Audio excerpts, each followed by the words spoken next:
Good morning guys, Teacher A here and welcome to Gurong Pinoy sa Amerika. So for today, ang topic natin ay relations and functions. So dito sa lesson na to, sa video lesson na to, i-determine natin whether ang given ay function or just a mere relation.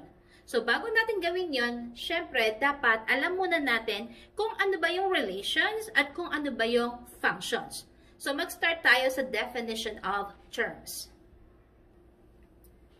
So, key vocab natin sa lesson na to. First is relation.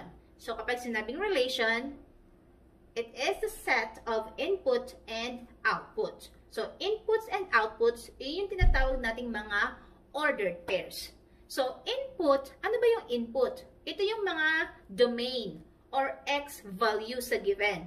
And then, yung Y value naman, yung second number sa ating ordered pair, iyon yung output or yung tinatawag na range. So, bakit naging input yung X, then output yung Y? Kasi usually, kapag nagsusolve tayo ng equation, yung X value ay given na. So, yun na yung nilalagay natin sa equation by substitution or pina-plug in natin yung value. And then, kung ano yung maging result, iyon yung value ng Y. Kaya siya tinawag na output. Okay? So, next is function. So, kapag naman sinabing function, relation siya. Special relation. Wherein, yung kada input is related to exactly one output. So, yung pinakamadaling tandaan kung ang given ay function or just a mere relation is by looking at your domain or input. So, dapat there is no repetition sa inyong X value. Kapag naulit si X value, then that is a mere relation. Kapag hindi, wherein yung kada input ay nagmamatch siya sa one output, then that is a function. So, para mas madali natin siya maintindihan, let's have examples. Paano natin ma-determine kung ang given is a function or just a mere relation. Okay? So, let's start with ordered pairs. Okay, so given nating ordered pair, yung A, eto yung set niya. We have 1, 2, 2, 3, 3, 4, 4, 5. So, again, kapag sinabing function, there should be no repetition. Hindi na uulit yung ating X values or yung ating domain. So, i-check natin yung domain natin dito sa given. So, dito sa unang ordered pair, 1. Sa pangalawa, 2. And then we have 3. And then 4. So, kung mapapansin nyo, magkakaiba sila. 1, 2, 3, 4. May naulit ba? Wala. So, therefore, si letter A ay example ng function. Okay? Paano naman yung letter B? So, ito yung set natin. We have 1, 2, 1, 3, 2, 4, and 2, 5. Again, i-check natin yung ating mga inputs or yung mga X values, yung mga unang numbers. So, we have 1, and then 1 ulit. 2, and then 2 ulit. So, naulit yung ating 1 tsaka yung ating 2. So, therefore, ito ay hindi function. So, this is just a mere relation. So, hindi siya function. So, tandaan natin na lahat ng functions ay relation. Pero hindi lahat ng relations ay function. Okay? So, iyan ang ating ordered pairs. Now, paano naman natin malalaman kung function or just a mere relation ang given na table of values? Okay, so meron tayo ditong dalawang table of values. So, ang first table of values natin is if x is negative 1, ang y value is 2. If it is negative 2, si y ay 1. If x is negative 3, si y ay 0. If x is negative 4, si y ay 1. So, same thing. Titingnan lang natin ang ating inputs, ang ating domains, or ang ating X values. dapat walang nauulit. So we have negative 1, negative 2, negative 3, negative 4. So walang naulit, di ba? So therefore, ang letter A is a function. Now, baka merong may magtanong. Sabihin, may naulit na 1. So, may 1 dito, may 1 doon. Hindi yun mahalaga kasi yung mga naulit na to ay y values.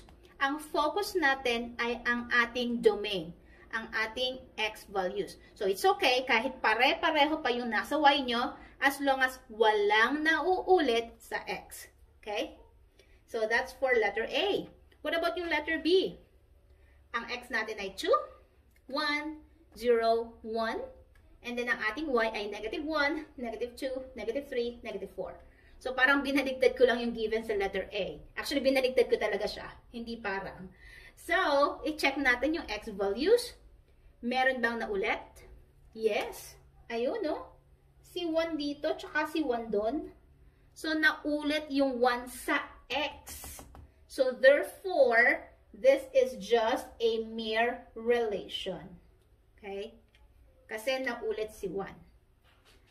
So, that's it for table of values.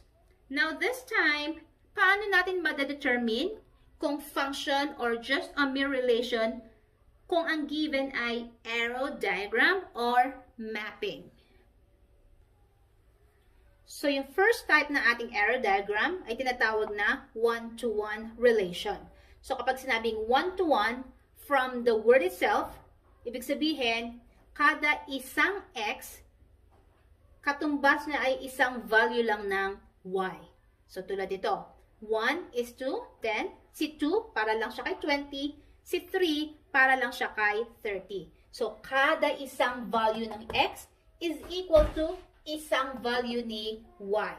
So, since dito sa given, kung mapapansin nyo, walang repetition sa x, therefore, tong relation na to ay function. So, yung answer natin dito sa one-to-one, this type of relation is a function. Okay? Kasi, ulitin ko, walang naulit sa ating x values. We have 1, 2, 3. No repetition. Okay? Now, punta naman tayo sa letter B, yung second type ng relation. Okay, yung second type ng ating arrow diagram ay ang tinatawag na many-to-one relation. Wherein, dito sa ating example, kung mapapansin nyo, si 1 is to negative 4, si 2 is to negative 4 din.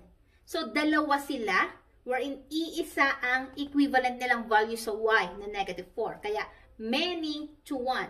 And then si 3 is to negative 8. So, since, kung mapapansin nyo, ang ating x values, hindi siya naulit.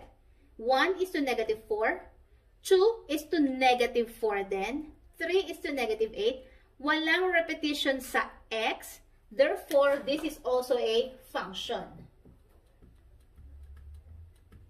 Meron tayong repetition pero nasa y siya. Si negative 4 na ulit. So, just like what I've said, it's okay. Ang titingnan lang natin yung ating input or yung ating domain or yung ating mga x values. Okay? So, move na tayo sa third or sa last type ng ating arrow diagram. Okay. So, letter C, we have one-to-many relation. Now, kung mapapansin natin, yung x value natin ay iisa lang, which is 5. Iisa lang ang nakasulat. And then ang y, we have 2, 4, 6. So, paano ba natin i-interpret to? Based sa given, we have 5 is to 2. So, isa yun.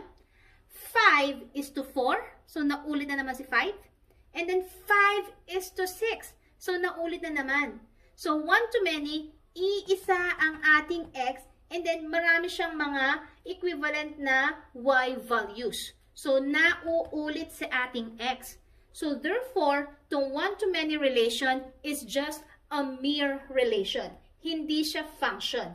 Kasi, again, nauulit ang ating domain. So, ang sagot natin dito is just a mere relation. Because may repetition sa ating x value. Okay? So last, this time, paano naman natin malalaman kung function or relation ang given na graph? Okay. So meron tayo ditong tatlong graphs. Paano natin malalaman kung alin dito yung function at kung alin dito yung mere relation? So kapag ang given ay graph, gagamit tayo ng tinatawag na vertical line test. Mula sa salita, ibig sabihin, magdodraw tayo ng vertical line passing through the graph. Kailangan dadaan siya dun sa graph natin. So dito sa given, yun yung mga purple na linya. So kapag merong isang point of intersection, ibig sabihin si vertical line na drawing natin at saka yung graph natin nagtagpo sa isang point, then that is a function. Now kapag nagtagpo sila sa two or more points, then that is just a mere relation. So paano ba yun? Let's have example letter A. So ito yung graph natin. I-test natin siya by drawing a vertical line. So, drawing tayo ng linya na patayo. Let us just assume na straight yung aking line. There. So, ito ang ating vertical line. Tingnan natin kung ilang beses nag-intersect tong line natin dun sa graph. So, yon, nagtagpo sila dun sa positive, sa first quadrant. And then, nagtagpo ulit sila dito sa ating fourth quadrant. So, dalawa ang ating point of intersection. So, that means ito ay just a mere relation. Sabi niyo, bakit? Hindi natin alam kung naulit yung x or hindi. So, kung titingnan natin yung ating line, so, etong ating x value, naulit siya. Kasi, yung x value natin is 2 doon sa positive y. So, isa na. And then, yung same x value natin is 2 doon sa negative na y. So, naulit ang ating x value. Kaya, ang given na graph ay relation. Okay? Or mas madali, mag-drawing lang kayo ng vertical line. Okay? Letter B. So, again, drawing tayo ng line na patayo. So, suppose dito yung gusto kong space. Yan. So, eto ang ating vertical line. Ito ang ating graph, nagtagpo sila doon. So, ito ang ating point of intersection. Ilan? Isa lang. So, therefore, since nagtagpo sila sa iisang point, actually, kahit saan tayo mag-drawing dito ng vertical line, isa lang talaga yung magiging point of intersection natin. This is a function. Okay? Next, letter C. So, ganun din, kahit saan tayo mag-drawing ng vertical line, suppose gusto ko dito. Yan. So, nasaan ang ating point of intersection? Ayun. So, isang beses lang sila nag-intersect. So, therefore, itong graph na to is also a function. There. So, ganun lang siya kasimple. Ulitin ko. Para mas madaling malaman kung function or relation ang given, kahit na arrow diagram, graph, ordered pair, or table of values, just check yung inputs natin, yung ating domain. So, dapat yung x values walang repetition, walang nauulit, para maging function siya. Pag naulit, then that is just a mere relation. Okay? So, that's it for today, guys. Kindly give me a like kung sa tingin nyo nakatulong yung aking tutorial video sa inyong module. And, of course, see you in my next video. Paalam! Ay, by the way, before akong magpaalam, shout out nga pala sa mga teachers ng Limay National High School sa pag-share ng aking mga video sa kanilang mga estudyante bilang additional resource. So, maraming salamat po sa mga teachers sa Limay National High School. Bye!